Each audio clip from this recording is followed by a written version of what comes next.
বাইরে লক্ষ্য করে দেখো, আম্মা জান খাদিজাতুল কুবরা রাদিয়াল্লাহু তাআলা আনহা যখন পৃথিবীর জমিন থেকে বিদায় হয়ে যাবেন, চোখের পানি ছেড়ে দিয়ে কান্নার বলে, পৃথিবীর জমিন থেকে বিদায় হয়ে যাব গো, কি লইয়া আল্লাহর কাছে যাও।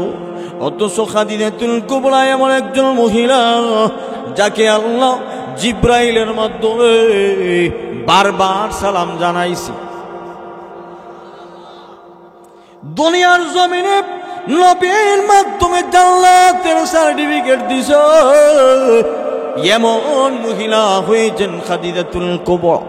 উনি কান্দে, আল্লাহর নবীজি দিনের দাওয়াত দিয়ে হুজরা শরীফে আসলেন।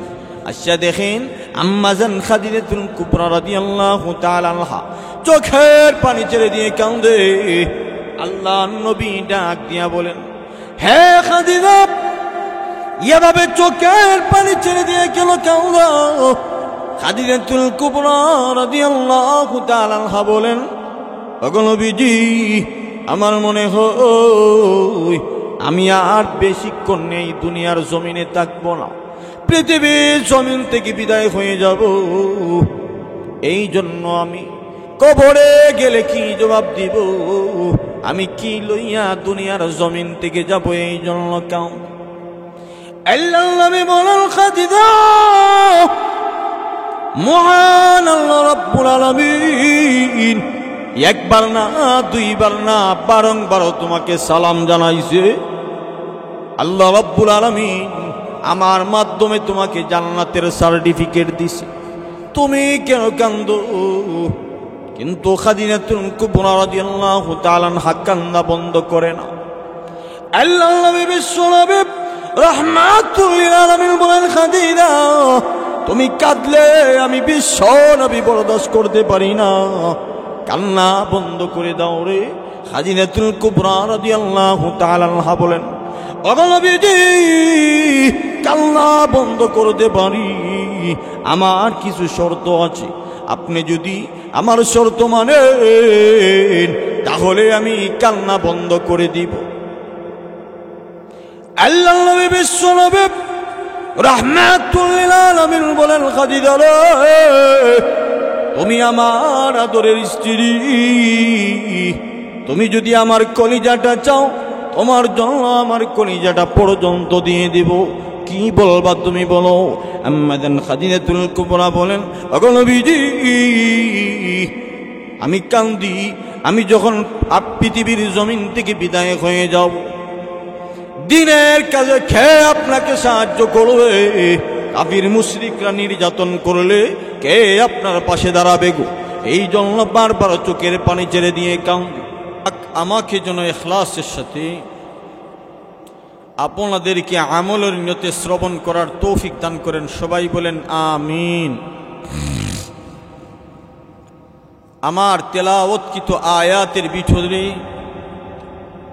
মহান আল্লাহ রাব্বুল আলামিন গোটা বিশ্বের মুসলিম উম্মাহকে লক্ষ্য করে দুইটা মেসেজ দিচ্ছেন। কয়টা মেসেজ? দুইটা মেসেজ দিচ্ছেন।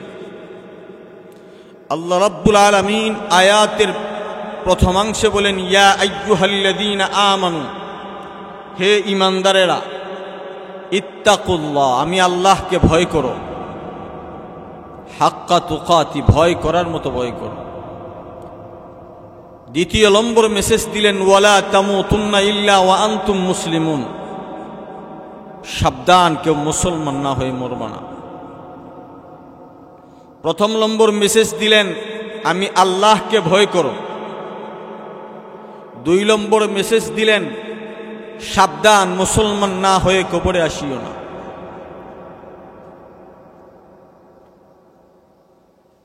আল্লাহ পাক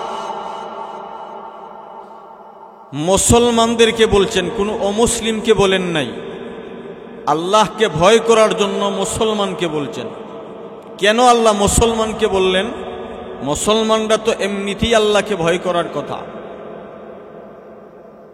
আজ আমরা নামে মুসলমান, কিন্তু কাজে মুসলমানিত্ব আমাদের প্রকাশ পায় না।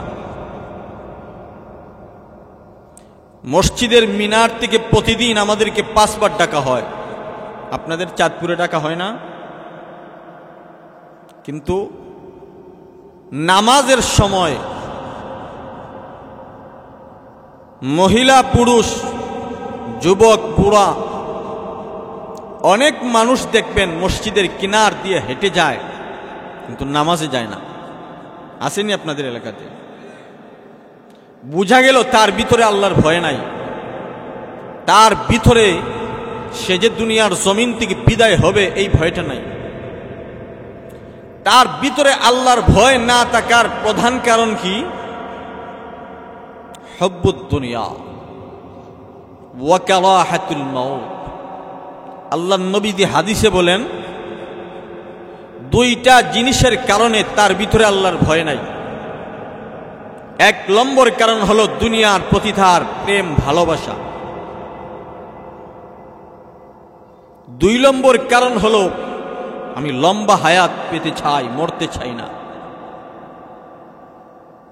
বয়স যদি 100 হয়, এরপরেও যদি বলা হয় আপনি মরে যান, দেখবেন বলো আল্লাহ আরো 10টা বছর যদি হায়াত পাইতাম। আছে না? মরতে চায় না, বৃদ্ধ হয়ে গেছে, এরপরও দেখবেন দাড়ি কেটে যুবক হইতে চায়। নাই?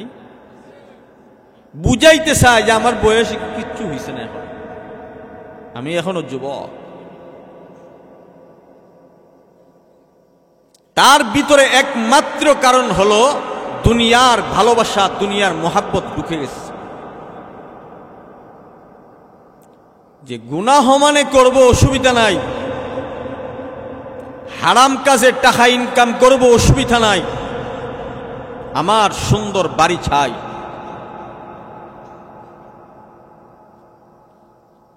আমি চাই এই দুনিয়ার বুক বিলাসিতা, রং তামাশা, মরার পরে জান্নাতে যাই আর জাহান্নামে যাই, সেটা তো মৃত্যুর পরে। দুনিয়া আমার জন্য বুক বিলাসিতার জায়গা, এটাই মনে করতেছি। এদের ব্যাপারে আল্লাহ তাআলা বলছেন, فَأَمَّا مَنْ طَغَى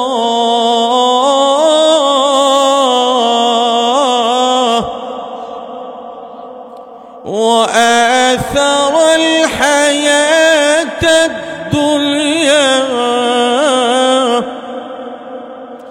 فَإِنَّ الْجَحِيمَ هِيَ الْمَأْوَى।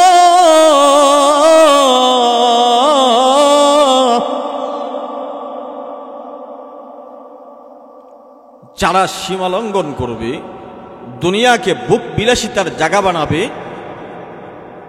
দুনিয়াকে মনে করবে এটাই আমার জন্য স্থায়ী, এমনভাবে অবস্থান করবে যে আমি আর মরব না, এই দুনিয়ার কেলতামশাই আমার জন্য আসল, মরার পরেরটা নকল। আল্লাহ বলেন ফাইন্নাল জাহিমা হিয়াল মাওয়া, তাদের ঠিকানা হবে জাহান্নাম। আমরা প্রাধান্য দিব কাকে? দুনিয়াকে না আখিরাতকে? আখিরাতকে। আর দুনিয়া মাযরাআতুল আখিরাহ, দুনিয়ারে কর্মক্ষেত্র বানায়া জান্নাতের টিকিট নিয়ে দুনিয়া থেকে বিদায় হইতে হবে। এই জন্য আমি আপনি, আল্লাহ পাক আমাদেরকে যে ধন সম্পদ, টাকা পয়সা, যা কিছু আল্লাহ পাক আমাদেরকে দান করছেন, সবগুলার হিসাব দিতে হইবনি? দিতে হইতো না? আল্লাহ বলছেন সুম্মা লাতুসআলুন ইয়াওমাইদিন আনিন নাঈম।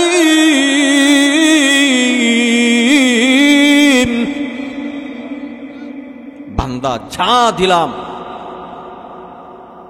সব কিছুর হিসাব যেদিন ওয়া ইলাইহি তুরজাউন, আমি রবের দিকে প্রত্যাবর্তনশীল হয়ে চলে আসবে, ওই দিন সব কিছুর হিসাব দিতে হবে।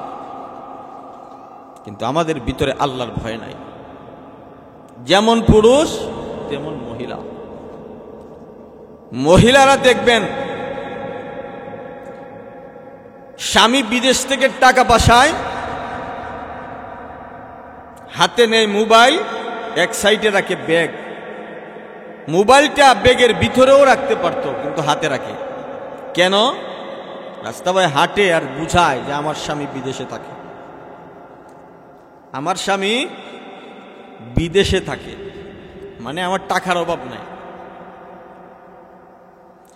টাটপিট পোশাক পরে অর্ধ উলঙ্গ হয়ে বিশ্ব সুন্দরী স্বাস্থ্য চায়। রিস্কাওয়ালা থেকে নিয়ে একবারে ইপটে ঝাররা পর্যন্ত সবাই তার থেকে মজা নেয়। সে নিজেও পাপিষ্ট হয়, 10 দণ্ডে আরো পাপিষ্ট বানায়। ঠিক না বেঠিক? এদের জন্যই আল্লাহ জাহান্নাম রেখে দিছে। অথচ আমাদের কথা কি ছিল? আমরা যদি কাদ আফলাহা মান যাক্কাহা, নফসরে আল্লাহর ভয়ে যদি নফসরে গুনাহ থেকে বাঁচাইয়া পবিত্র বানাইতে পারতাম, তাহলে আল্লাহ বলেন কাদ আফলাহ, সেই ব্যক্তি সফল। যার ভিতরে আমি আল্লাহর ভয় আছে, এই ভয়ে তার নফসটারে পবিত্র বানায়, ওই ব্যক্তি সফল। দুনিয়াতেও সফল, পরকালেও আল্লাহ দুনিয়াটারে তার জন্য জান্নাত বানায় দেয়। সুবহানাল্লাহ বলতেন না?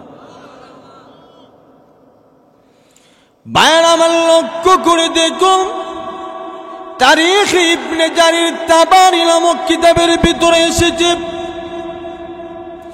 আল্লাহর নবী বিশ্বনবী রাহমাতুল লিল আলামিনের ছোট্ট মেয়ে হযরত ফাতিমা রাদিয়াল্লাহু তাআলা আনহা ছোট কালে শৈশব বেলা তিনি একটা ইহুদির মেয়ের সাথে বান্ধবী করলেন। ইহুদির মেয়ের সাথে বান্ধবী করে পেলেন। বয়স যখন হয়ে গেল, হঠাৎ একদিন ইহুদি তার মেয়েকে ডেকে ডেকে বলে, আরে আমার কলিজার টুকরা মেয়ে, তোমাকে বিবাহ দিতে চাই রে, তোমার জন্য সুন্দর একটা পাত্র দেখেছি। ইহুদির ছেলে, অনেক বড় শিল্পপতি, অনেক বড় ব্যবসায়ী, তুমি যদি বিবাহে রাজি হইয়া যাও, তোমাকে বিবাহ দিয়ে দিব রে। ইহুদির মেয়ে ডাক দিয়া বলে, বাবা গো, আমি বিবাহে রাজি কি রাজি না, আমাকে 12 ঘন্টা সময় দিতে হবে। বান্ধবী করেছে ফাতিমা রাদিয়াল্লাহু তাআলা আনহার সাথে। আমাদের মেয়েরা বান্ধবী আর বন্ধুত্ব করে ছেলেদের সাথে, ঠিক না বেঠিক? করে না?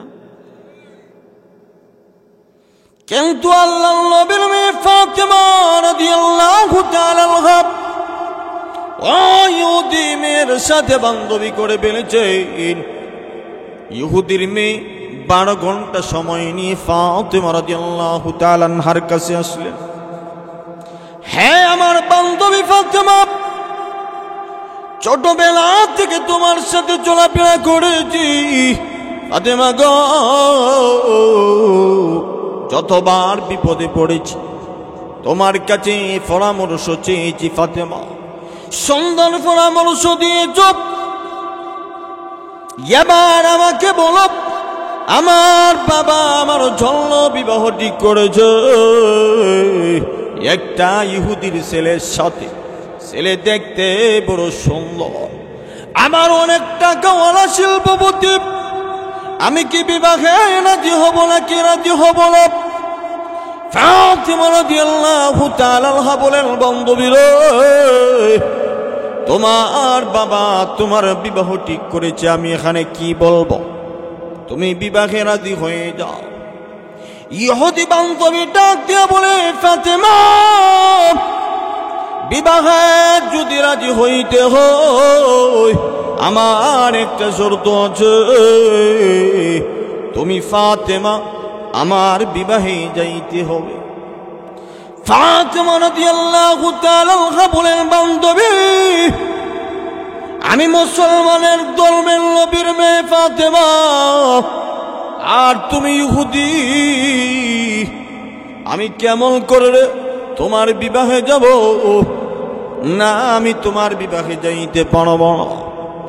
ইহুদি মেয়ে ডাক দিয়া বলে, ফাতেমা তুমি যদি আমার বিবাহে না যাও রে, আমি কোনদিন বিবাহ বসব না।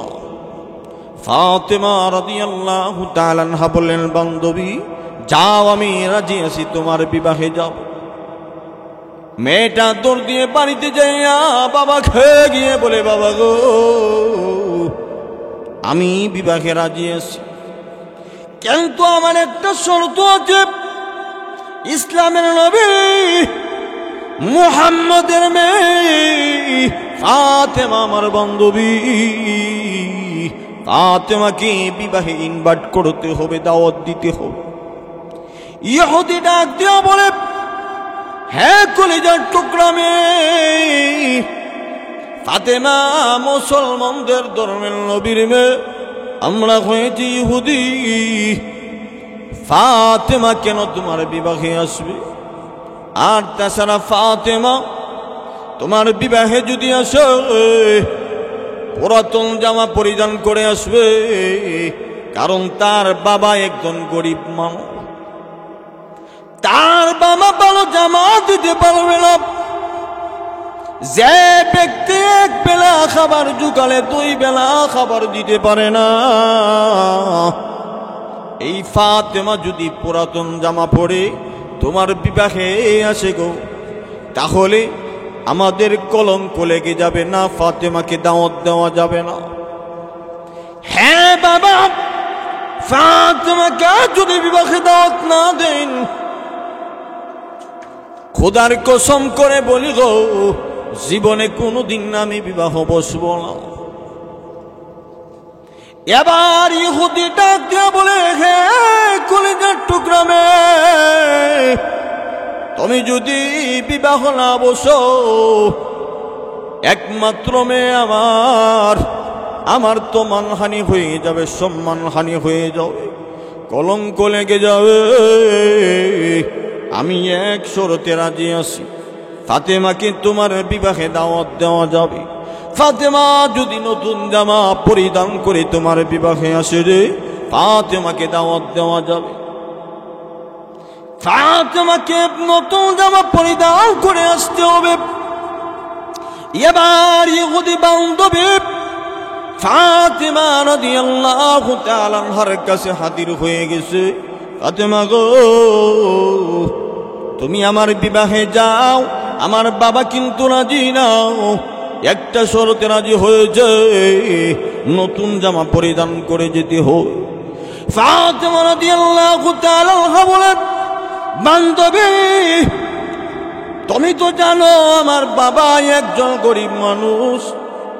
আল্লাহর নবীজি কতটা গরিব ছিলেন, 3 দিনের পেটের খিদা লইয়া দুপুর বেলা যখন আরবের মরুভূমিতে বের হইলেন, এমনি তাকায়া দেখে আল্লাহর নবীর সাহাবী হযরতে আবু বকর সিদ্দিক রাদিয়াল্লাহু তাআলা আনহু, আল্লাহর নবী বিশ্বনবী রাহমাতুল লিল আলামিনের চেহারার দিকে তাকায়। আল্লাহর নবীজি বলেন, আবু বকর, বারবার আমি বিশ্ব নবীর চেহারার দিকে কেন তাকাও? আবু বকর রাদিয়াল্লাহু তাআলা আনহু বলেন, ওগো নবীজি, 2 দিন হয়ে যায় আমার পেটের ভিতরে এক বিন্দু খাবার পড়ে নাই, পেটের খিদায় চটপট করি গো, আপনার চেহারার দিকে তাকাইলে পেটের খিদা নিবারণ হয়ে যায়। সুবহানাল্লাহ। আরেকটু অগ্রসর হয়ে দেখেন আল্লাহ বিশ্ব নবী রাহমাতুল লিল আলামিনের আরেকজন সাহাবী হযরতে ওমর রাদিয়াল্লাহু তাআলা আনহু আল্লাহর নবীর চেহারার দিকে বারবার তাকায়। আল্লাহর নবী বিশ্ব নবী রাহমাতুল লিল আলামিন বলেন, বলো এইভাবে কেন বারবার আমার চেহারার দিকে তাকাও? ওমর রাদিয়াল্লাহু তাআলা আনহু বলেন, ওগো নবীজি, 3 দিন হয়ে যায় আমার চুলায় কোনো আগুন জ্বলে না, এত কষ্ট করেছেন আল্লাহর নবী এবং সাহাবায়ে কেরাম। ফাতেমা রাদিয়াল্লাহু তাআলা আনহা বলেন, বান্ধবী, আমার বাবা একজন গরিব মানুষ রে, আমার বাবা কেমন করে নতুন জামা কিনে এনে দিবে? না, আমার পক্ষে সম্ভব না, আমি তোমার বিবাহে যাব না, আমি তোমার বিবাহে যাব না। এবার বান্ধবী ডাক দিয়া বলে, ফাতেমা, ছোটবেলা থেকে আমি তোমাকে চিনি গো, তুমি যদি বলো ইনশাআল্লাহ আমি নতুন জামা পরিধান করে যাব,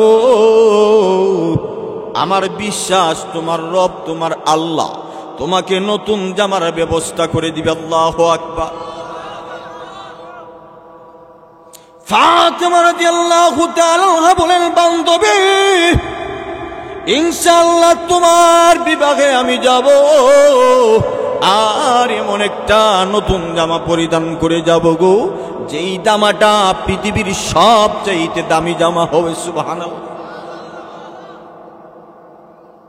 বান্ধবী বিয়ে হয়ে গেছে, ইহুদিকে ডাক দিয়ে বলে, বাবা গো, ফাতেমা আমার বিবাহে আসবে, নতুন জামা পরিধান করে আসবে গো বাবা, এমন জামা পরিধান করে আসবে যেই জামাটা পৃথিবীর সবচেয়ে শ্রেষ্ঠ জামা, এমন একটা জামা পরিধান করে আসবে। ইহুদি মুস্কি মুস্কি হাসে আর বলে, মেরে বলা সহজ, কাজ করা কিন্তু অনেক কঠিন। মুহাম্মদ এমন একটা লোক যে এক বেলা খাবার জোগালে দুই বেলা খাবার দিতে পারে না, যে লবণ আনতে পান্তা পোড়াই, তার মেয়ে আবার পৃথিবীর শ্রেষ্ঠ দামি জামা পরিধান করে আসবে, তা কেমন করে সম্ভব? দিন যাইতেছে, সংক্ষেপে বলতেছি, হঠাৎ দেখতেন ফাতেমা রাদিয়াল্লাহু তাআলা আনহা গভীর রজনীতে ভালো করে ওযু করিয়া যায় নামাজটা বিছায় নামাজের মুসল্লায় দাঁড়ায় গেছে। নামাজের সেজদায় গিয়ে বলে, প্রভু, ছোটবেলা থেকে নিয়ে তোমার কুদরতি কদমে সেজদা, প্রভু গো, তোমার সাথে আমার কেমন সম্পর্ক দুনিয়ার কোনো মানুষ যদিও না জানে, তুমি তো জানো তোমার সাথে আমার সম্পর্কটা কত গভীর। আল্লাহ, ওয়াল্লাহু আগনিয়া ওয়া আনতুম ফুকারা, প্রভু গো, তুমি বলে দিয়েছ, ও পৃথিবীর মানুষেরা, আমি আল্লাহ হয়েছে ধনী আর তোমরা হয়েছ ফকির। আল্লাহ, তোমার কাছে তো জামার কোনো অভাব নাই, আল্লাহ আমাকে এমন একটা জামা দাও যেই জামা দিয়ে আমি দুনিয়ার কোনো বুক বিলাসিতা অর্জন করতে চাই না, দুনিয়ার সৌন্দর্য প্রকাশ করতে চাই না, প্রভু গো, মানুষ খেয়ে দেখানোর জন্য, নিজের রূপ চর্চা করার জন্য, প্রভু গো, যেই জামা দিয়ে আমি ইসলামের দাওয়াত দিতে চাই, এমন একটা জামা দিবা যেই জামা পরিধান করে আমি ইহুদি বান্ধবীর বিবাহ হয়ে গেলে সমস্ত ইহুদি মেয়েগুলা যাতে আমার জামা দেখে কালেমা পড়ে মুসলমান হয়ে যায়। সেজদায় পড়ে কান্দার বলে, প্রভু, ছোটবেলা থেকে নিয়ে এই পর্যন্ত তোমার সাথে আমার গভীর সম্পর্ক দুনিয়ার কেউ জানে না গো, আজ যদি তুমি আমাকে জামা না দাও তাহলে তোমার সাথে আর কোনোদিন সম্পর্ক রাখবো না। সম্পর্ক কতটা গভীর হলে এমন ভাবে বলা যায় আল্লাহর সাথে তার সম্পর্ক কতটা গভীর হয়ে যায়। ফাতেমা সেজদা থেকে মাথা উঠাইয়া দোয়া করিয়া যায় নামাজটা আটাইয়া যখন গড়ের কিনারে রাখবে, এমনি তাকে দেখে গড়ের কিনারায় জামার দুইটা প্যাকেট দেখা যায়। আল্লাহু আকবার। জামাগুলা হাতে লইয়া আল্লাহ বিশ্বনবী রাহমাতুল লিল আলামিনের দরবারে হাজির। বাবা গো, ওই যে তাকায় দেখো, আমি প্রভুকে বলেছিলাম, প্রভু গো, আমার বাবা গরিব মানুষ, আমার বাবা কোত্থেকে জামা দিবে? আল্লাহ তুমি তো ধনী, দুনিয়ার সমস্ত মানুষ হয়েছে ফকির। আল্লাহ তুমি আমাকে একটা জামার ব্যবস্থা করে দাও। বাবা, আমার ঘরে কোনো মানুষ ঢুকতে দেখি নাই, কেউ আসতে দেখি নাই। বাবা গো, ঘরের কিনারায় সালাম ফিরে এই দুইটা জামার প্যাকেট পাইলাম। ওই জামাগুলা কোত্থেকে আসলো, কিভাবে আসলো আমি তো জানি না। আল্লাহর নবী বিশ্বনবী রাহমাতুল লিল আলামিন জামার প্যাকেট দুটো হাতে লইয়া তাকায় দেখে জামা থেকে জান্নাতের মিশকে আম্বরের ঘ্রাণ আসতেছে। জামার প্যাকেটটা খুলে দিয়ে বলে, হ্যাঁ ফাতেমা, তুমি ছোট মেয়ে, তোমাকে আমি ভালো করে খাবার দিতে পারি নাই, কেমন করে রে আল্লাহর সাথে তোমার এত গভীর সম্পর্ক হইল? আল্লাহ তোমার ডাকে সাড়া দিয়া জিব্রাইলের মাধ্যমে জান্নাত থেকে জামা পাঠাইছি। ফাতেমা রাদিয়াল্লাহু তাআলা আনন্দে আত্মহারা। আল্লাহর নবী ডাক দিয়া বলেন, ফাতেমা গো, জামা পরিধান করবা, কিন্তু পর্দার সাথে তোমার ইহুদি বান্ধবীর বিয়েতে যাইবা। ফাতেমা রাদিয়াল্লাহু তাআলা আনহা জামাটা পরিধান করিয়া ইহুদি বান্ধবীর বিয়ে যেদিন রেডি হয়ে গেছে, ফাতেমা রাদিয়াল্লাহু তাআলা আনহা রওনা হয়ে গেছে। যায় দেখে অনেক ইহুদি মেয়েগুলো সুন্দর সুন্দর শাড়িগুলো পরাইয়া, অর্নামেন্টস জুয়েলারি পরাইয়া ইহুদি বান্ধবীকে নববধূ সাজাইতেছে। ফাতেমা রাদিয়াল্লাহু তাআলা আনহা যেই মাত্র ঘরে প্রবেশ করেছে, এমনি তাদের ঘর আলোকিত হয়ে গেছে। সবাই ফাতেমার দিকে তাকান, ফাতেমা এত সুন্দর জামা কই পাইলা? আমরা ধনী মানুষ, মক্কা মদিনার সব মার্কেট আমরা প্রতিদিন ঘুরি, নামি দামি মার্কেটগুলো আমরা ঘুরি গো, এই জামাটা তুমি কই পাইলা, কই পাইলা? ফাতেমা রাদিয়াল্লাহু তাআলা আনহা বলেন, বান্ধবীরা রে, এই জামা যদি তোমরা নিতে হয়, প্রথমে একটা টিকিট কাটতে হবে। টিকিট কাটার পরে একটা মার্কেটের ভিতরে তোমরা ঢুকে যাইবা। মার্কেটে ঢুকিয়া মার্কেটের ভিতরে একটা দোকান আছে, ওই দোকানের ভিতরে আমার জামার চাইতে আরো দামি দামি জামা আছে। আল্লাহু আকবার। ইহুদিরা মেয়েরা ডাক দিয়া বলে, ফাতেমা, মক্কা মদিনার এমন কোন মার্কেট নাই যেটা আমরা চিনি না, তুমি কোন মার্কেটের কথা বললা?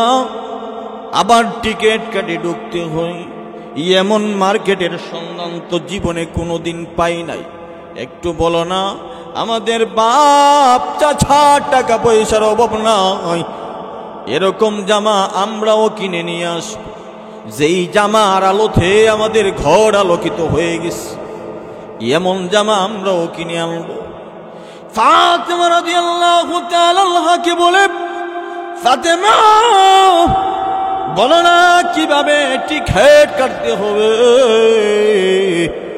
ফাতেমা রাদিয়াল্লাহু তাআলা আনহা বলেন, বান্ধবীরা রে, যদি ওই জামা কেনার জন্য টিকিট কাটতে হয়, মার্কেটে ঢুকতে হয়, দোকানে যাইতে হয়, ওই টিকিটের নাম হয়েছে লা ইলাহা ইল্লাল্লাহ। এই কালেমা যদি পড়ে নাও, ওই মার্কেটে টিকিট কাটা হয়ে যাইবে। আর ওই মার্কেটে যদি ঢুকে যাও, ওই মার্কেটের নাম হয়েছে জান্নাত।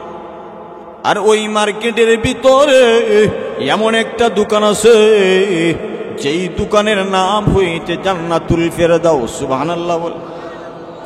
জান্নাতুল ফেরদাউসে যদি ঢুকে যাও, আমার জামার চাইতে আর সুন্দর সুন্দর জামা পাইবা।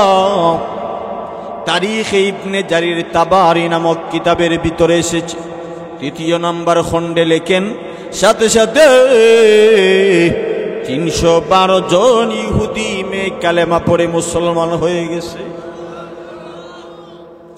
এই জন্য আল্লাহ বলেন, ইয়া আইয়ুহাল্লাযীনা আমানুত্তাকুল্লাহ হাক্কা তুকাতিহি। ও মুসলমানেরা রে, আমি আল্লাহকে ভয় করো, ভয় করার মতো ভয় করো, যেভাবে ভয় করলে গুনার কাজ করতে আর মন চায় না। কাদ আফলাহা মান যাক্কাহা, যেভাবে ভয় করলে নিজের অন্তর পরিশুদ্ধ হয়ে যায়, গুনাহ করতে আর মন চায় না। এরকম যদি অন্তর পবিত্র বানাইতে পারো, আমি আল্লাহ ওয়াদা দিলাম দুনিয়াটা তোমার জন্য জান্নাত বানায়া দিব। আল্লাহ বলছেন, ওয়ালিমান খাফা মাকামা রাব্বিহি জান্নাতান।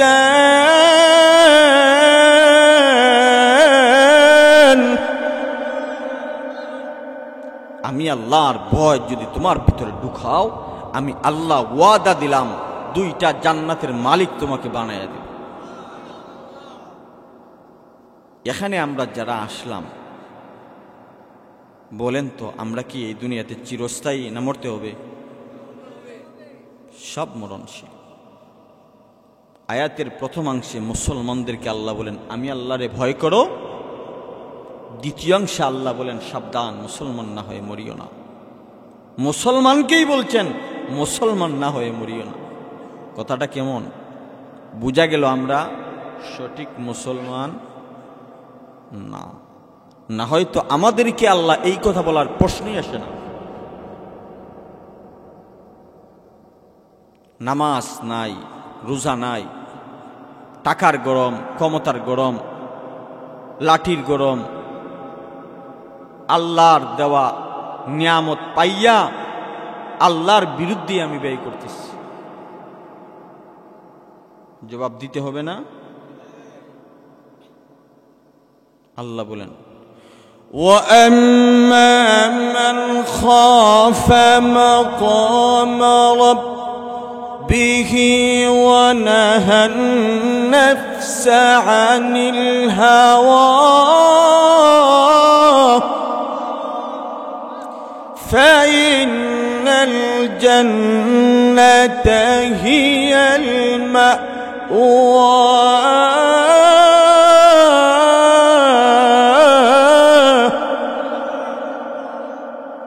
আল্লাহ বলেন আমি আল্লাহর ভয়ে যদি আমি আল্লাহর সামনে দাঁড়াইয়া গোটা জীবনের হিসাব দিতে হবে, এই ভয়টা যদি তোমার ভিতরে ঢুকাইয়া গুনাহ থেকে বেঁচে যাও, আমি আল্লাহ ওয়াদা দিলাম তোমাকে জান্নাতের বাসিন্দা বানাইয়া দেব।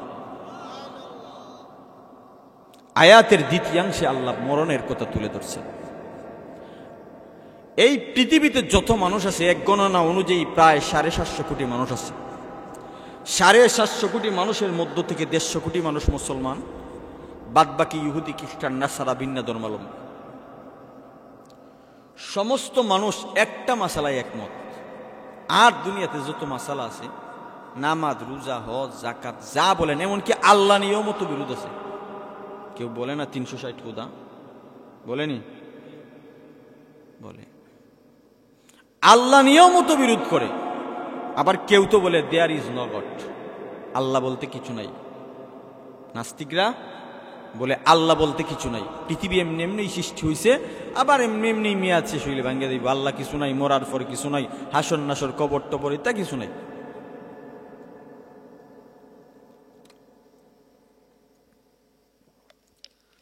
তো সব মাসালায় দ্বিমত আছে, কিন্তু মরতে হবে এই মাসালায় কেউ দ্বিমত নাই।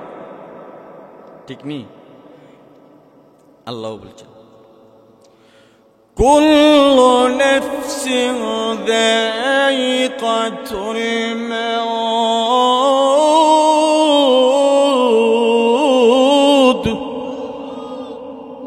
যার ভিতরে প্রাণ আছে, যার ভিতরে জান আছে, সেই মরণশীল।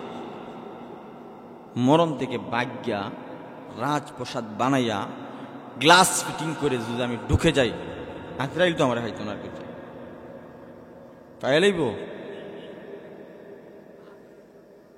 আল্লাহ বলেন আইনামা তাকুনু ইউদরিকুমুল মাউত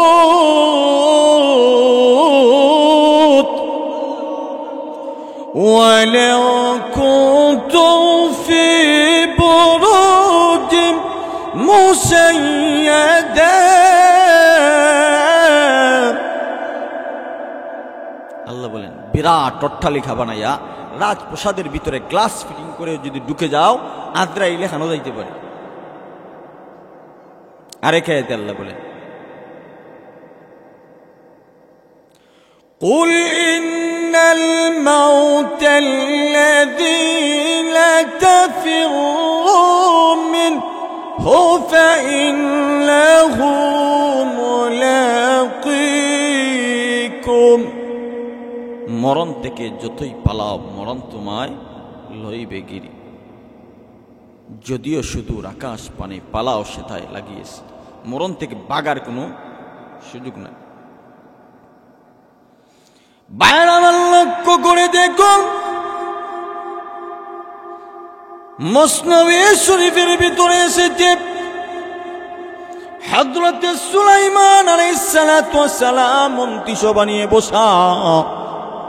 এমতো অবস্থায় হযরতে আজরাইল আলাইহিস সালাম সুলাইমান আলাইহিস সালামের সাথে সাক্ষাৎ করলেন। কিছুক্ষণ পর বিদায় হয়ে গেলেন। একজন মন্ত্রী ডাক দিয়া বলে, ও আল্লাহর নবী সুলাইমান, কিছুক্ষণ পূর্বে একটা লোক আপনার কাছে দেখেছি, সুঠাম দেহের অধিকারী, সাদা দবদবে পোশাক পরিধানকারী। ওই লোকটা কে গো? সুলাইমান আলাইহিস সালাতু ওয়াস সালাম বললেন, উনি হয়েছে মালাকুল মউত আজরাইল। মন্ত্রী বলে, ও সুলাইমান, আমার ভিতরে বই ঢুকে গেছ, আমি আর আপনার রাজ্যে থাকতে চাই না, আমাকে হিন্দুস্তানে পাঠাইয়া দেন। কারণ আমি এখানে থাকলে আজরাইল আমারে হয়তো দইরা লাইব। বুঝছেন নি? মরণ তো এই বাক্ত চায়। অগলবী সুলাইমান আপনার কথা বাতাসে শুনে বাতাসকে বলে দেন, বাতাস যেন আমাকে মুহূর্তের ভিতরে হিন্দুস্তানে নিয়ে পৌঁছায়া দেয়। সুলাইমান আলাইহিস সালাম অর্ডার দিলেন, বাতাস রে, ওই মন্ত্রীরে তুমি হিন্দুস্তানে পৌঁছায়া দাও। মুহূর্তের ভিতরে হিন্দুস্তানে নিয়ে পৌঁছায়া দিছে। এদিকে আল্লাহ ডাক দিয়া বলেন, ও মালাকুল মউত আজরাইল, যাও ওই মন্ত্রী যান, হিন্দুস্তান থেকে তুমি কবজ করে নিয়ে আসো। মালাকুল মউত আজরাইল বলেন, আমি টেনশনে পড়ে গেলাম, পেরেশান হয়ে গেলাম। কিছুক্ষণ পূর্বে বাদশাহ সুলাইমানের সামনে দেখেছি হাজার হাজার লক্ষ লক্ষ মাইল দূর হিন্দুস্তান। কেমন করে রে মুহূর্তের ভিতরে তার জান কবজ। আজরাইল আলাইহিস সালাম হিন্দুস্তানে যাইয়া দেখে ওই লোক মরণ থেকে বাঁচতে যাইয়া মরণে আপনার সামনে একজন মন্ত্রী বসা ছিল। অগনবী সুলাইমান, আমি যখন আল্লাহর কাছে গেলাম, আল্লাহ আমাকে অর্ডার দিয়েছে, আজরাইল যাও হিন্দুস্তান থেকে তার জানটা কবজ করো। আমি তো টেনশনে পড়ে গেলাম, চিন্তায় পড়ে গেলাম, কেমনে তার জান নেই, এ তো দূর হিন্দুস্তান। ওগো নবী সুলাইমান, আমি হিন্দুস্তান যাইয়া দেখি ওই লোকটা মরণ থেকে বাঁচতে গিয়া হিন্দুস্তানে আমার সামনে এসে হাজির হয়ে গেছে। মুহূর্তের ভিতরে তার জান কবজ করে আপনার সামনে হাজির হইলাম। মরণ থেকে বাগন যাইব? হ্যাঁ, যদি বলি যে আমি আমেরিকার প্রেসিডেন্ট আজরাইল, আমারে তুই 1 ঘন্টা সময় দিয়ে দিব, হ্যাঁ দিত না? আপনারে আমারে দিত না? কেউ রে দিবে না। আল্লাহ বলছেন ইদা জাআ আজালুহুম ফালা ইস্তাখিরুনা সাআতাও ওয়ালা ইস্তাকদিমুন। 1 সেকেন্ড আগে কারো মরণ হবে না, 1 সেকেন্ড পরেও মরণ হবে না। দুনিয়ার জমিনে আসার 50,000 বছর আগে আল্লাহ আমার আপনার মরণ লিখে দিছে। মরতে হইবনি, বই আছে ভিতরে ধরাই না। বই যদি থাকতো আজকে আমাদের, আহা, আমাদের ভিতরে যদি আজ মরণের ভয় থাকতো, ফজরের আজান হইলে চাদর মুড়ি দিয়ে, কম্বল মুড়ি দিয়ে ফুটবলের মতো গুল হয়ে ঘুমাইতাম। হ্যাঁ, কিন্তু আমরা তো ঘুমাই থাকি। ভয় আছে কেমনে বুঝলেন? বা মরতে হইব এটা ভাবলেন কেমনে? কবরে একা একা শুইতে হইব, একটা বার কি ভাবছেন? মাইকে আজান হবে, এলান হবে, আমি নাই, কবরে রাখা হবে, দুনিয়া থেকে বিদায় হয়ে যাব, কেউ আমার সাথী হবে না। আমি যে সমানে সুদ ঘুষ খাইয়া টাকা পয়সা জমাইয়া ছেলে মেয়েরে খাওয়াইতেছি, পড়াইতেছি, কেউ আমার সাথী হবে না, কেউ আমার সাথে কবরে যাবে না। আমার বন্ধু বান্ধব আত্মীয় স্বজনদের সময় দিতেছি, নামাজ ছাড়তেছি, বন্ধু বান্ধব কেউ যাবে না। কার জন্য করতেছি? একটাবার ভাবছেন? তো ভাবি না, মরণের ভয় নাই। বাইরে লক্ষ্য করে দেখো, আম্মা জান খাদিজাতুল কুবরা রাদিয়াল্লাহু তাআলা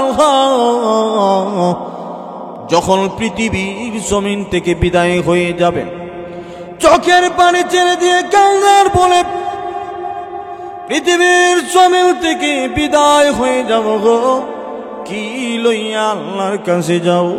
অথচ খাদিজাতুল কুবরা এমন একজন মহিলা যাকে আল্লাহ জিব্রাইলের মাধ্যমে বারবার সালাম জানাইছি। দুনিয়ার জমিনে নবীর মাধ্যমে জান্নাতের সার্টিফিকেট দিছে এমন মহিলা হয়েছেন খাদিজাতুল কুবরা। উনি কান্দে, আল্লাহর নবীজি দিনের দাওয়াত দিয়ে হুজরা শরীফে আসলেন। আচ্ছা দেখেন, আম্মা জান খাদিজাতুল কুবরা রাদিয়াল্লাহু তাআলা আনহা চোখের পানি ছেড়ে দিয়ে কান্দে। আল্লাহর নবী ডাক দিয়া বলেন, হে খাদিজা, এভাবে চোখের পানি ছেড়ে দিয়ে কেন কান্দো? খাদিজাতুল কুবরা রাদিয়াল্লাহু তাআলা আনহা বলেন, ওগো নবীজি, আমার মনে হয় আমি আর বেশিক্ষণ নেই দুনিয়ার জমিনে থাকবো না, পৃথিবীর জমিন থেকে বিদায় হয়ে যাব। এই জন্য আমি কবরে গেলে কি জবাব দিব?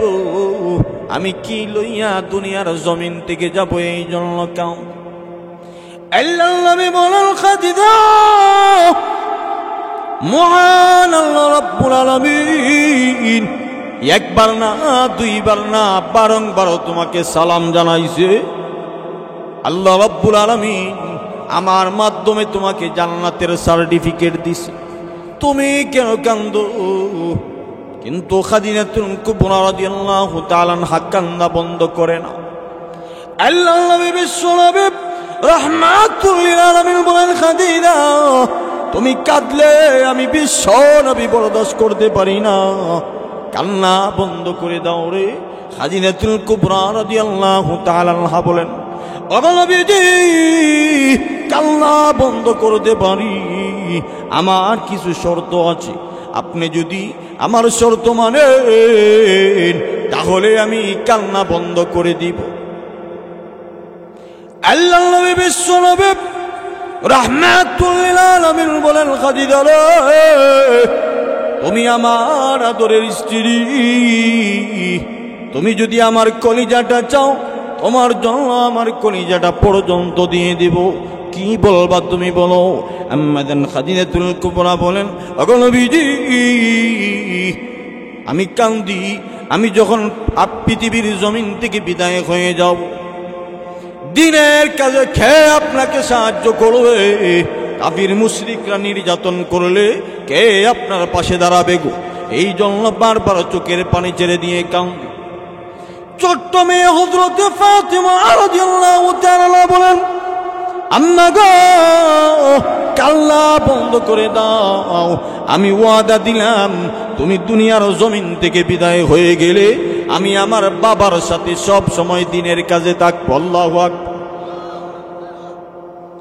খাদিজাতুল কুবরা এবার বলেন, নবীজি, আমার কিছু শর্ত যদি পালন করেন তাহলে কান্না বন্ধ করে দিও। খাদিজা রে, কি শর্ত তোমার বলো? নবীজি, আমি যখন পৃথিবীর জমিন থেকে বিদায় হয়ে যাব, আমাকে আপনি আপনার হাত দ্বারা আমাকে গোসল দিয়ে, অন্য কাউকে দিয়ে আপনি আমার গোসলটা দিয়েন না গো নবীজি। আল্লাহর নবী বিশ্বনবী রাহমাতুল লিল আলামিন বলে, খাদিজা, আমার হাত দিয়ে তোমাকে গোসল দিলে কি হবে? খাদিজাতুল কুবরা রাদিয়াল্লাহু তাআলা আনহা বলেন, ওগো নবীজি, আপনার রহমতের হাত দিয়ে যদি গো আমাকে গোসল দেন, আমার বিশ্বাস কবরে রাখার পরে আযাবের কোনো ফেরেশতা আমাকে আযাব দিবে না। আল্লাহু আকবার। খাদিজা স্ত্রী হয়ে আবদার করে জব, স্বামী হয়ে গ্রহণ করলাম। এবার বলো দ্বিতীয় নম্বরের আবদারটা কি রে খাদিজা? খাদিজাতুল কুবরা রাদিয়াল্লাহু তাআলা আনহা বলেন, ওগো নবীজি, দ্বিতীয় নম্বরের আবদার হলো গো, আপনি আমাকে নিজ হাতে গোসল দিয়া মক্কা মদিনার নামি দামি মার্কেটের কোনো কাফন দিয়ে আমারে কাফন দিয়েন না। ওগো নবীজি, আপনার একটা জুব্বা মুবারক দিয়ে আমারে কাফন দিয়ে দিয়ে। আল্লাহর নবী বিশ্বনবী রাহমাতুল লিল আলামিন বলেন, খাদিজা রে, আমার জামা দিয়ে কাফন দিলে কি হবে? খাদিজাতুল কুবরা রাদিয়াল্লাহু তাআলা আনহা বলেন, ওগো নবীজি, আপনার জুব্বা যদি আমার দেহে লেগে যায়, আমার বিশ্বাস আমাকে কবরে রাখার পরে আযাবের কোনো ফেরেশতা কোনোদিন আযাব দিবে না গো। আপনিই তো বলেছেন কবরে রাখার পরে আযাবের ফেরেশতা আসিয়া আযাব দেয়, অসংখ্য সাপ বিচ্ছু কামড় দেয়। আপনার জুব্বা যদি আমার শরীরে লেগে যায়, সাপ বিচ্ছু আমাকে কখনো কামড় দিবে না, আযাবের ফেরেশতা আমাকে কখনো আযাব দিবে না। আল্লাহর নবী বিশ্বনবী রাহমাতুল লিল আলামিন বলেন, খাদিজা রে, স্ত্রী হয়ে আবদার করেছো, স্বামী হয়ে গ্রহণ করলা। এবার বলো তিন নম্বরের আবদারটা কি? ওগো নবীজি, তিন নম্বরের আবদার হলো, আমি যখন পৃথিবীর জমিন থেকে বিদায় হয়ে যাব, ভালো করে গোসল দিয়া জানাজার কাপড় লাগাইয়া আমার জানাজার নামাজটা আপনি পড়াইন, অন্য কাউরে দিয়ে আমার জানাজার নামাজটা পড়াইন না। আল্লাহর নবী বিশ্বনবী রাহমাতুল লিল আলামিন বলেন, খাদিজা রে, আমি তোমার জানাজার নামাজ পড়াইলে কি হবে? ওগো নবীজি, আপনি আমার স্বামী, দীর্ঘদিন আপনার সাথে আমি চলাফেরা করেছি, এক বিছানায় থেকেছি, একসাথে খাবার খেয়েছি, আপনার সাথে কাটানো অনেক স্মৃতি আমার আপনার মেধা মস্তিষ্কে আছে। ওগো নবীজি, আপনি যদি আমার লাশটা সামনে রাখিয়া আমার জানাজার নামাজটা পড়ানোর জন্য দাঁড়িয়ে যান গো, জানাজার নামাজটা পড়ানোর জন্য যখন দাঁড়াইবেন, আমি খাদিজার সাথে কাটানো অনেকগুলা স্মৃতি আপনার মনে হয়ে যাবে। স্মৃতি মনে হওয়ার পরে আপনার চোখ দিয়ে যদি দুপুটা পানি জমিনে পড়ে যায়, আমার বিশ্বাস আমাকে আল্লাহ পাক রব্বুল আলামিন আমার জীবনের সমস্ত গুনাহ মাফ করে দিবে। আল্লাহু আকবার। আল্লাহর নবী বিশ্বনবী রাহমাতুল লিল আলামিন বলেন, খাদিজা, স্ত্রী হয়ে আবদার করেছো, স্বামী হয়ে গ্রহণ করলাম। এবার বলো তোমার চতুর্থ নম্বরের আবদারটা কি? খাদিজাতুল কুবরা ডাক দিয়া বলে, ওগো নবীজি,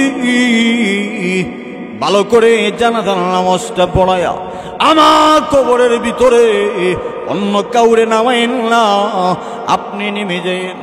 আমার লাশটা আপনার রহমতের হালে উঠাইয়া, রহমতের কুলে উঠাইয়া গো নবীজি আমাকে কবরের ভিতরে রেখে দিয়ে আল্লাহ নবী বিশ্ব নবী রাহমাতুল লিল আলামিন বলেন, খাদিজা রে আমার কুলে উঠাইয়া তোমার লাশ কবরে রাখলে কি হবে? খাদিজাতুল কুবরা জবাব দেয়, ওগো নবীজি আপনিই তো বলেছেন কবর যদি আমল খারাপ হয়ে যায়, দাইয়িকু লাহু কবরাহু ওয়ালবিসু লাহু মিনান নার ওয়াফরিশুহু মিনান নার ওয়াফতাহু লাহু বাবান ইলাল্লাহ।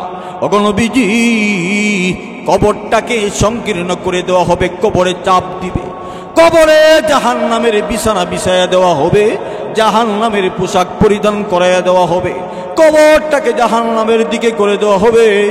ওগো নবীজি আপনার কুলে উঠাইয়া আমাকে যদি কবরে রেখে দেন গো, কবরের মাটি কোনোদিন আমাকে চাপ দিবে না। সুবহানাল্লাহ। আল্লাহ নবী বিশ্বনবী রাহমাতুল লিল আলামিন বলেন, খাদিজা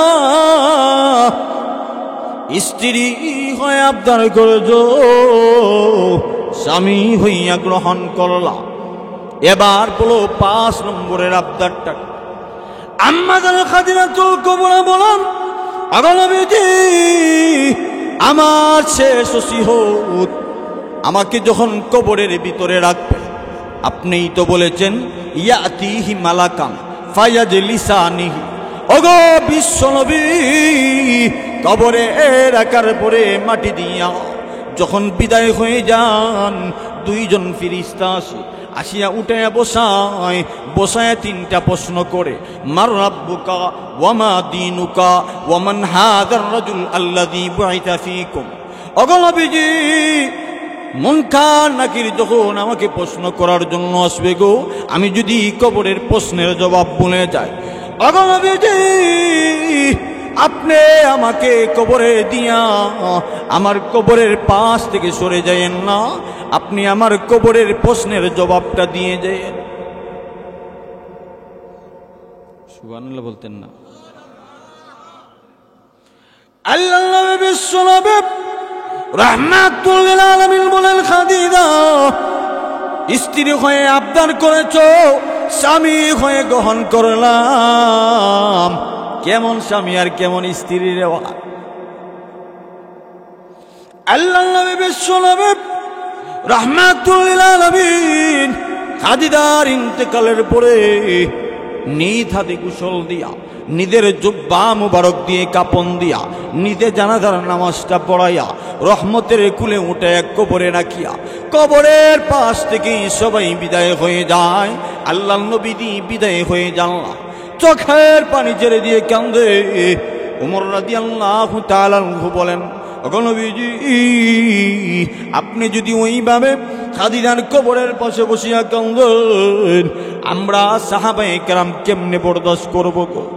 আল্লাহ নবী ডাক দিয়া বলেন, ওমর যাও বিদায় হয়ে যাও, আমি আমার খাদিজার সাথে ওয়াদা দিয়েছি, খাদিজার প্রশ্নের জবাব না দিয়া আমি খাদিজার কবরের পাশ থেকে যাব না রে। মহান আল্লাহ রাব্বুল আলামিন জিবরাইল আলাইহিস সালামকে বলেন, ওরে জিবরাইল যাও আমার হাবিবকে গিয়ে বলো চোখের পানি বন্ধ করে দেওয়ার জন্য, কবরের পাশ থেকে বিদায় হয়ে যাওয়ার জন্য। আল্লাহ নবীজির কাছে আসলেন, ওগো নবীজি আল্লাহ পাঠাইছে চোখের পানি বন্ধ করে দেওয়ার জন্য, আপনার খাদিজাকে আল্লাহ ক্ষমা করে খাদিজার ঠিকানা জান্নাত বানায়া দিছে। সুবহানাল্লাহ বলে। ওগো নবীজি আপনি যদি কবরের পাশে বসে থাকেন, এমন কোন ফেরেশতার সাহস নাই খাদিজার কবরে প্রশ্ন করার জন্য আসতে। স্বয়ং আল্লাহ জানাইছে, নবী গো আপনার খাদিজার কবরের প্রশ্নের জবাব স্বয়ং আল্লাহ নিজে দিয়ে দিবে। কেমন মহিলা ছিল, আর আমাদের যুগের মহিলারা কেমন রে ভাই? ও মা, ও বোন, আপনি তো ওই খাদিজা রাদিয়াল্লাহু তাআলা আনহার উত্তরসূরি, আপনি তো ওই ফাতিমা রাদিয়াল্লাহু তাআলা আনহার উত্তরসূরি, আপনি মডেল বানান খাদিজাতুল কুবরাকে, মডেল বানান হযরত ফাতিমা রাদিয়াল্লাহু তাআলা আনহাকে, এদেরকে মডেল বানান। সিনেমার নায়িকারে মডেল বানাইয়া উর্দু উলঙ্গ হইয়া বিশ্ব সুন্দরী সাজার চেষ্টা করিয়েন না, না হয় পরকালের জীবন জাহান্নাম ছাড়া আর কোনো পথ নয়। ঠিক না বেটি? আল্লাহ রব্বুল আলামিন যেন আমাদের প্রত্যেকটা নারী এবং পুরুষকে আল্লাহর ভয় এবং মৃত্যুর পরে কবরের সামান নিয়ে মুসলমান হয়ে দুনিয়ার জমিন থেকে বিদায় হওয়ার তৌফিক দান করেন। সবাই বলেন আমিন। এতক্ষণ আলোচনার মোটমাট বিষয় হয়েছিল দুইটা, বলছিলাম না প্রথমে দুইটা, একটা ছিল কি আল্লাহকে ভয় করা, আর একটা ছিল কি মরতে হবে, সব মরণশীল। যেহেতু আমরা এই দুনিয়া থেকে বিদায় হয়ে যাব, কেউ এই দুনিয়াতে থাকবো না, আমাদের পরের জেনারেশন আসবে, আমাদের ছেলে, আমাদের নাতি, ঠিক না বেটি? উনারা মন চাইলে জিয়ারত আমার জন্য করবে, না হয় করবে না। আমরা কি জানি যে ওটা করবে? অনেকে ছেলে রাখতে যায়, এটা মদ নেশা কইরা রাস্তাঘাটে মোটরসাইকেল অ্যাক্সিডেন্ট কইরা সে আরো নিজেই জাহান্নামী হইয়া মরে যায়, বাবার কবরের পাশে একদিনও গিয়ে দাঁড়ায় না। তো এই জন্য নিজেরটা নিজে আদায় করে যেতে হবে। আল্লাহর রাস্তায় যা দিবেন, যতটুকু দিয়ে যাইবেন, এটা একটা মাদ্রাসা, উম্মে কুলসুম মাদ্রাসা। এটা হলো একটা মাদ্রাসা, এখানে কোরআন শেখানো হয়। কোরআন কার কথা? আল্লাহর কথা। আল্লাহ যেমন মহান, কোরআনও তেমন মহান। কোরআন যারা শিখে তারাও মহান। রাসূল বলছেন খায়রুকুম মান তাআল্লামাল কুরআনা ওয়া আল্লামা। পৃথিবীর সবচাইতে শ্রেষ্ঠ মানুষ তারা যারা কোরআন শিখে এবং শিখায়। সুতরাং এখানে আপনি যদি আল্লাহর রাস্তায় কিছু দেন, এটারে আল্লাহ পাক ফাইল্লা ফাইল্লা ফাইল্লা ফাইল্লা বুঝেননি, লালন পালন করে, আপনারা বলেন লালন পালন, আমাদের সিলেটে বলে ফাইল্লা ফাইল্লা। তো লালন পালন করে করে আল্লাহ পাক কিয়ামতের মাঠে দেখবেন উহুদের পাহাড়, বড় বড় পাহাড়ের সমান। এই যে বান্দরবনের পাহাড় আছে, গেছেননি বান্দরবনকে? আমি তো যাই মাহফিলে, এদিকে বান্দরবনে গেলে দেখি বিশাল বড় খালি পাহাড় আর পাহাড়। এই বান্দরবনের পাহাড়ের মতো বিশাল বড় বড় নেকি দেখবেন খালি। বলে আল্লাহ এগুলো কোত্থেকে আসলো? বলে ওই যে উম্মে কুলসুম মাদ্রাসায় 100টা টাকা দিছিলাম, 500টা টাকা দিছিলাম, এই টাকাগুলারে আমি আল্লাহ লালন পালন কইরা কইরা কইরা কইরা আজ এত বড় হিমালয়ের পর্বত বানাইয়া দিছি।